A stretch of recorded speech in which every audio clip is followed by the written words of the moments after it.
Where our professors in our communication department are very big on us networking. Do you believe that helped you a lot in your career? Absolutely. It's really important that you do that. You know, I remember when I was at Columbia University, a professor gave a lecture one night. He was the president. He wasn't a professor. He was the president of CBS News, and he was giving a lecture to us that night about television.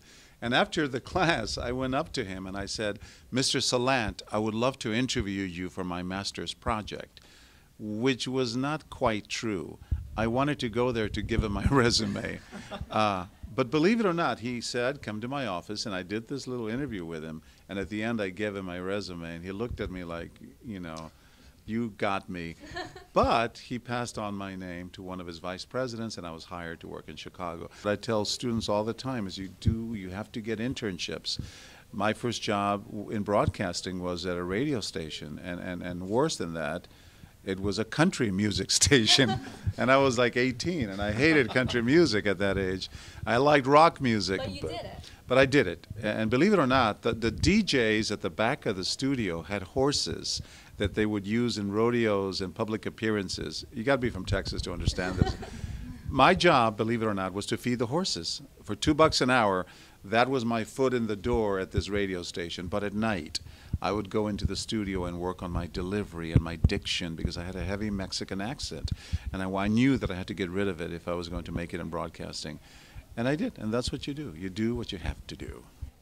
Now, I know on your productions of What Would You do a lot of stuff that's kind of really shakes people. Would you ever consider doing an episode on campus, on college campuses, to kind of see what students would do? We would love to do that, but we got to get the permission of the administration at colleges. If your people here, and I think he said yes, well, no, it's a complicated thing. We need permission because it's private property, but it's okay for college students. We can't do it with high school students because they're minors, they're too young. We've had several requests from colleges, students, to come to their campuses and do this. I hope we can. I think we might work something out. And I know you just mentioned how you were feeding the horses. A lot of students, I think, today think that they could just kind of hit the ground running, kind of get their dream job after college, and that's not always the case. Where was your first job? Well, my very first job in broadcasting was at that radio station. You know, as an intern for $2 an hour.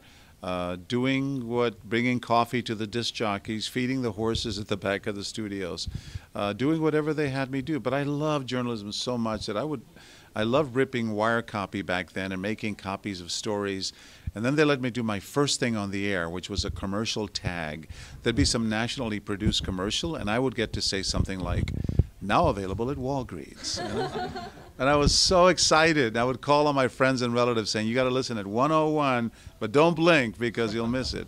So, but so slowly, you know, whatever it takes. Internships are really important, though.